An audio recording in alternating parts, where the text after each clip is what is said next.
yo tengo 2 hijos. Yo lo que experimento de repente es que añoro que vengan, que estén, el que ya se fue, porque otros todavía no. Y ¿qué edad tienen tus hijos, los que no se han ido?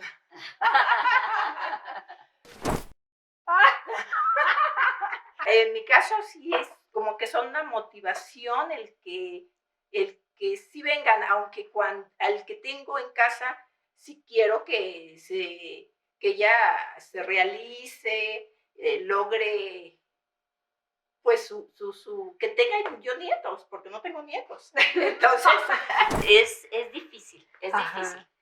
Esa era una de las pláticas, pero lo vivimos ya hasta que ellos se fueron. Ajá. Ya se fue, el primero obvio se fue por cuestiones de trabajo, el más chico, y después la niña, como pensábamos todos que se casara y saliera de blanco de la casa. Y el muchacho también, el mayor también se casó y ya aceptas que ya está haciendo su vida. Ajá. Ahora, ¿qué vamos a hacer nosotros? Hablemos de fertilidad, un podcast de la doctora Katy Villa. Episodio 12. El nido vacío. Hola, ¿qué tal amigos? Soy la doctora Katy, bióloga de la reproducción y ginecóloga. Y el día de hoy estamos hablando de un tema maravilloso que es la menopausia y la posmenopausia.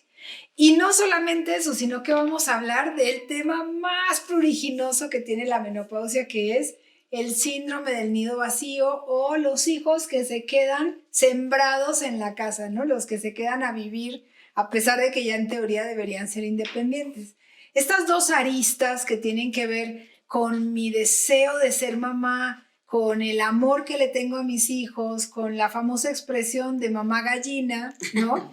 Entonces tenemos aquí a dos mamás gallinas, ¿no? Que nos van a hablar de qué piensan, cómo les ha ido, qué experiencias han tenido, qué críticas han recibido. Entonces de mi lado derecho está Telma y de mi lado izquierdo está Choni. Y bienvenidas a este momento, a este espacio, a este canal en donde queremos hablarte a ti, que sé que estás pasando por lo mismo y que a lo mejor dices, bueno, es que yo no sé qué hacer o no sé si estoy haciendo bien o a lo mejor tengo que sacar a mi hijo con las maletas o tengo que aceptar que mi hijo me dejó de hablar y por qué me dejó de hablar, ¿no? Entonces, cuéntanos más o menos, estabas ahorita contando fuera del aire una historia muy bonita de una doctora, ¿no? Sí. Sí, comentaba en una consulta que tuve con una doctora que era española, cuando supo que mi hijo tenía 26 o 27 años, que en ese entonces los tenía, me decía, pero ¿por qué está viviendo ese muchacho en tu casa? Y yo, pues, ¿por qué no? Es que ya está grande ese muchacho, debería de ser independiente. En Europa los muchachos, o en los Estados Unidos a los 18 o 20 años máximo, ya están viviendo solos, se mantienen ellos solos y hacen sus vidas. Y los padres aún están jóvenes y logran volverse a integrar y volver a vivir ellos una vida de matrimonio normal. Pero ya fuera de la casa, digo, no, es que los latinos somos distintos. Sí. Hasta que el niño o la niña se casan y salen de blanco o de smoking de su casa, aceptamos que el niño ya se fue de la casa. Así es. O la niña ya se fue de la casa. Es muy difícil aceptar y adoptar costumbres europeas o americanas en una sociedad tan tradicionalista. Ajá. Y yo llegaba a casa y veía a mi hijo y decía, pues es que sí, ya está grande. ¿Tú por qué crees que ese fenómeno se da? O sea, ¿por qué tenemos actualmente niños que hay que correr? Ay, no sé, pero las mamás mexicanas somos demasiado posesivas, como nos dicen, mamá gallina, y queremos que el hijo siempre esté aquí, incluso cuando se casa, lo quieres seguir viendo. Sí. Quieres que ahora venga con su pareja, con el nieto, con quien sea, pero no quieres perder esa relación con tu hijo. Estamos como muy unidos. Ajá. Y claro que sí hay hijos que se van, que empiezan a hacer su vida y que no vienen. Uh-huh. Tienen cosas que hacer. Ajá. Entonces tú empiezas a extrañar que no vengan, los extrañas mucho, quieres que vengan a verte, quieres que vengan y convivir, y cuando te dicen que no pueden, que tienen que hacer, que tienen otra fiesta o que están más a gusto allá en la otra familia, o sea, no lo aguantas, la verdad, ¿no? O sea, es difícil, es Ajá. difícil. Esa era una de las pláticas, pero lo vivimos ya hasta que ellos se fueron. Ajá. Ya se fue, el primero obvio se fue por cuestiones de trabajo, el más chico, y después la niña, como Ajá. pensábamos todos, que se casara y saliera de blanco de la casa. Y el muchacho también, ¿El mayor? el mayor, Ajá. también se casó y ya aceptas que ya está haciendo su vida. Ajá. Ahora, ¿qué vamos a hacer nosotros? Ajá, porque Ajá. platicábamos que cuando ves una película de Estados Unidos, Ajá. la ñora de la edad de nosotras la ves así con sus guantecitos de que Y su ya se va a ir sombrero. su sombrero, sus guantecitos y va al jardín y se la pasa en el jardín todo el día y es la mujer más feliz del planeta. Y yo no me visualizo sembrando una plantita, no, o sea, no, porque me visualizo, por ejemplo, preparándole de comer a mi hijo porque va a venir a verme, ¿no? Porque ya viene y hay que darle su mejor, lo que más le gusta, ¿no? O lo voy a hacer sentir como en casa y entonces le voy a cambiar las sábanas de su cuarto porque sigue siendo su Sí, cuarto, sí. ¿no? Y entonces, ¿qué ocurre emocionalmente con esto? O sea, tú, por ejemplo, ¿cómo lo has vivido en tu caso, ¿no? ¿Qué has sentido de parte de tus hijos o o qué opinas de esto que estamos platicando, ¿no? Bueno, yo tengo 2 hijos. Yo lo que experimento de repente es que añoro que vengan, que estén, el que ya se fue, porque otros todavía no. Y ¿Qué edad tienen tus hijos? Los que no se han ido. 33. Y pero me motivan a tener mi casa limpia, a hacer una buena cena, para convivir, para que me platiquen lo que está Anécdotas. pasando, ¿no? Sus anécdotas. Pero en mi caso sí es como que son una motivación el que sí vengan, aunque al que tengo en casa sí quiero que ya se realice, logre pues que tenga yo nietos, porque no tengo nietos. Entonces, pero si ella no quisiera casarse o quisiera hacer una vida sin matrimonio, no me molesta. Aunque sí quiero que se vaya a su departamento, a su casa y que se independice de mí, o sea, que haga ella como sea su vida. Yo no quiero que necesariamente se tenga que casar. Sí, o sea, el síndrome del nido vacío habla de que las mujeres en cierta época, que les corresponde a ustedes y también a mi generación, nos criaron para ser madres. O sea, la prioridad en nuestra vida era la maternidad, independientemente de que tuviéramos o no carrera o de que fuéramos o no productivas. Y yo como especialista en infertilidad observo mucho gente de mi edad o gente un poco más joven muy frustrada porque no puede ser mamá.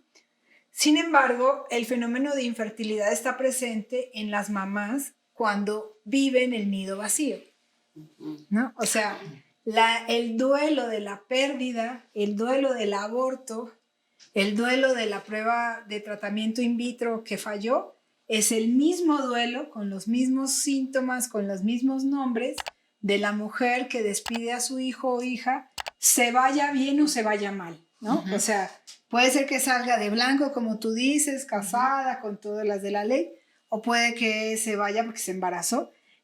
Aún así, para esa mamá hay un fenómeno, hay un duelo, hay una negación al principio, o sea, no estoy de acuerdo con que esto suceda, además, esa persona con la que se fue es un tal por cual, o sea, esta parte de la negación. Luego viene la parte de la racionalización, en donde, bueno, tal vez yo necesite estar sola, o tal vez ella buscó estar sola porque ya no me quiere, ¿no? O sea, como una especie de racionalización enferma o incorrecta, ¿no? El último punto, que es el punto en donde ya se da la estabilidad mental, donde se da la aceptación de la salida de este hijo o hija, entonces esa persona se tiene que remasterizar, ¿no? Se tiene que volver a crear, ¿no? Aquí, por ejemplo, yo pongo mucho esta frase de mi mamá, que es muy fuerte, en donde dice: México me quitó a mi hija, ¿no? Y ella todavía a la fecha dice: México me quitó a mi hija. Y en la medida en que yo le pueda ayudar a ella, lo único que le puedo decir es cómo tú te has cambiado, o sea, cómo te has convertido en un mejor ser humano a partir de esa ausencia. Porque no significaba que tú eras fulana la mamá de. ¿Sí? Entonces, el problema es cuando no nos identificamos con otro papel, ¿no? O sea, si nos identificamos como la esposa, la amiga, ¿no? Sí. No solo la que cocina para él o para ella, sino la que cocina para sí misma, ¿no? El otro día estábamos en una reunión y sucedió un evento muy interesante. Se dijo: oye, Telma, tú le dijiste: ¿hace cuánto que no preparas esta gelatina que preparabas en el pasado, no sé qué? Sí. Y dice Telma: aquí la tengo, la acabo, o sea, de hecho la preparé hoy, ¿no? Y entonces eso Siempre habla... preparada. Pero eso habla de que estás de alguna manera superando tu nido vacío ¿sabes? Ya estás cocinando o preparándote las cosas para ti misma. O ya estás haciendo un plan de vida en donde no necesariamente tienen que estar ellos. Exacto. ¿No? El problema viene cuando llegan los nietos, ¿no? Entonces ahí viene también una enorme diferencia. La familia que es latina, la madre se ve en correspondencia con esa hija madre, y entonces vuelve y entra el fenómeno de yo te crío a tu hijo mientras tú vete a trabajar, ¿no? Lo cual es incorrecto. ¿Sí? O sea, no debería ser así, pero lo hacemos, ¿no? Y está el otro fenómeno de la señora que se libera tanto, ¿no? Que se llama el síndrome de la Alfonsina, así se conoce, porque agarra y dice: tus hijos son tus hijos y no me los puedes traer, no me los vas a criar, o sea, yo ya crié los míos, tú no vas a criar. Como decía mi abuela, para amar a los hijos hay que crearlos y estar ahí. Ajá. O sea, no llevárselos a que te ayude tu mamá, tu abuela, sino tú convive con él, ¿no? Sí. He visto ese fenómeno mucho, sobre todo en estas nuevas generaciones. Como no sé qué les han, o dónde ven esas ideas, pero no quieren la responsabilidad, No. quieren compartirla contigo. En ocasiones he visto publicaciones en Facebook o en Instagram que la suegra no les quiere cuidar al niño. ¿Qué le pasa? Que está enojada. ¿Sí? Están enojadas Sí, porque la suegra tiene obligación de cuidar al bebé. Creen que tiene la obligación. Creen que tiene la obligación. Ajá. Y mucha gente les contesta: ella ya crió a sus hijos, te toca a ti. No, pero yo trabajo. Bueno, pues ahí todas renunciamos una etapa de nuestra vida, a nuestras carreras, para educar y cuidar a nuestros hijos. Claro. Porque Sí, era lo más importante para nosotros, no nuestra carrera. Ajá. En ese momento yo dije: es más difícil y de mí depende el éxito de este ser humano que de una muela, ¿no? Entonces yo dije: no, yo voy a cuidar y educar a mis hijos, y si después tengo el tiempo, en una balanza, me importante. integro de nuevo a mi consultorio. Y lo hice. De hecho, cuando ellos estaban en la escuela, yo daba consultas, pero no les afectaba en su tiempo a ellos. Era mucho esfuerzo, como tú lo sabes, ¿no? En el caso de Katy, que no es la consulta del diente, pero que ya van a hacer el bebé y tú tienes que ir por tu hija a la escuela, eso sí es un relajo, ¿no? Entonces, decidimos, mis concuñas y yo en esa época, dejar de lado un rato nuestras carreras y dedicarnos de lleno a nuestros hijos. Claro. Pero ahora no quieren renunciar. Es muy difícil ser papás, y es una situación en donde ahora veo que hasta tienen flojera de educar. Veo muchos niños muy, muy mal educados en la calle. muy consentidos y muy chillones y muy delicaditos. Ujú. Eso no digo, ¿qué es lo que está pasando? Tienen flojera. Así Quieren es. que la suegra o la abuela o la mamá cuide a los hijos. Sí. Solo un hijo es el que te enseña a poner un límite. Sí. O sea, la madre no nace siendo madre. Muchas mamás mías de infertilidad se angustian. Ujú. Y cuando ya nace el bebé, ya ves lo que implica, porque mientras está en la panza, pues Es todo muy bien, cómodo. ¿no? Ajá. Todo muy pero ya que nace y que dices, Dios mío, cada 3 horas, cada esto, el padre, y yo a qué horas voy a hacer pipí, a qué horas voy a preparar la comida, todo lo que Ajá. tienes que hacer. Entonces llegan diciéndome, no, espérate. O sea, ¿por qué no me dijiste que esto era tan difícil? Yo estoy fracasando, ¿no? Entonces yo le respondo siempre, a ver, el hijo es el que te enseña a ser madre, ¿sí? O sea, el límite te lo enseña tu hijo. O sea, tu hijo te desobedece una vez y dices, bueno, está bien, o sea, algo hice mal. A la segunda aprendes, le dices, no, a ver, espérate, te voy a poner tal límite, ¿no?